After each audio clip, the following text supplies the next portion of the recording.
In a recent video, I gave you my initial thoughts of the Vivobarefoot Explorer Mid. However, there was something missing. In that video, I said, I'm looking forward to trying these as we get further into winter, especially as we get into the snowy season.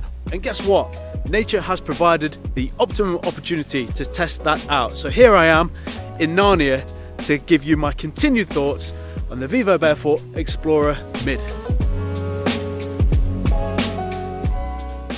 Behind the scenes, Owen here. In an attempt to be open and transparent with you, the beautiful audience, I have actually walked here in the Tracker Forest ESC. Now these, in my opinion, are the ultimate barefoot boot. When the weather is inclement and when it's going to challenge you, these are the boots that I always opt for. They've served me well across numerous continents. The grip is outstanding. I have to get across a lot of rutted fields, I have to walk pavements, and these are a boot that does everything. They have the best traction.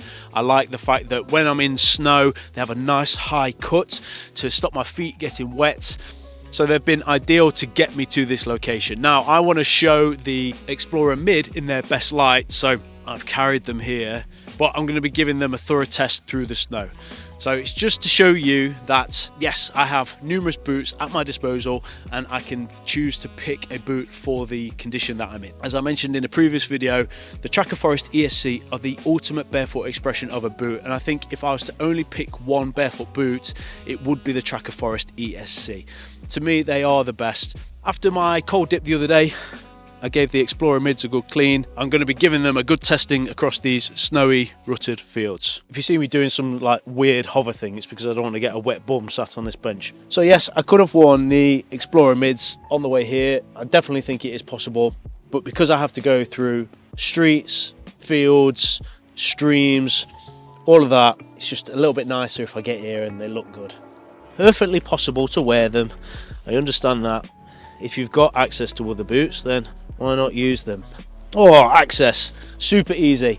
I'll tell you what they feel like. I feel like, do you remember those catalogues that you sometimes get through and it's like old people accessibility stuff? Now, nothing against that, but they've usually got some like sort of slip-on indoor-outdoor slipper thing.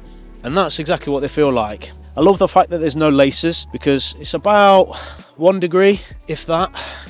And there's a little bit of wind, so my fingers are definitely feeling it, even though I've got these gloves on, these Fagin gloves on.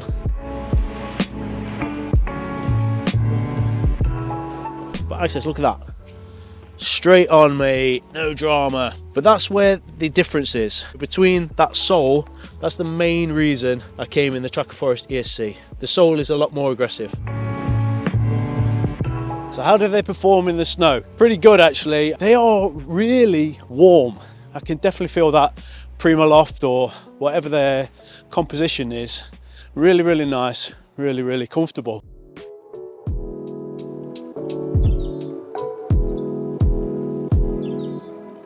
The only thing is, because the elasticated cuff is a little more forgiving, you can't tighten them, I'm getting a little bit of snow coming through the top of the boot.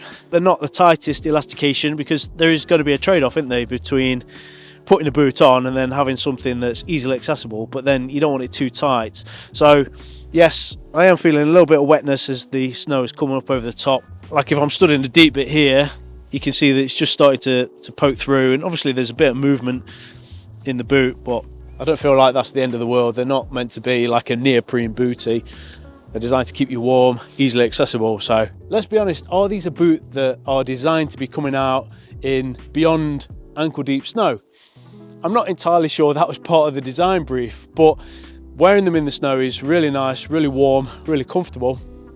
Grip hasn't been a problem, and you can see how deep it is. The only issue that I'm experiencing is because this snow is so deep, it's actually coming in over the top of my boot. So that's where I'm feeling a little bit of wetness just around the cuff of the ankle and as it drops down into my boot. The only point that I am yet to really experience is longevity. Now that is one of my slight concerns around this boot.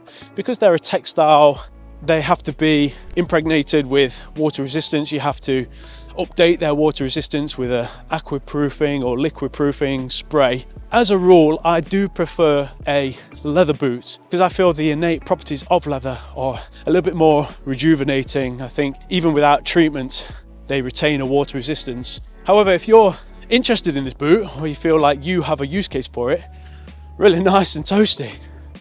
And the grip, zero problems with the grip, really good. And you've seen how deep it is out there. So when it comes to convenience and warmth, these boots really are hard to beat. Whether you're taking the bins out in the rain or hiking up a snowy hill, they're a dependable choice for quick, comfortable adventures. Now, they might not offer the rugged performance of the Tracker Forest ESC, but they offer a fun and practical alternative for getting you out into nature with ease and comfort. So if you like the look of these boots, grab yourself a discount using the code in the description across any full price Vivobarefoot product and help support the channel. So with my camera equipment getting wetter and wetter, I'm going to call it there for today. But if you want to check out any other videos, then the YouTube algorithm thinks you'll enjoy this video next. So go on, give it a click.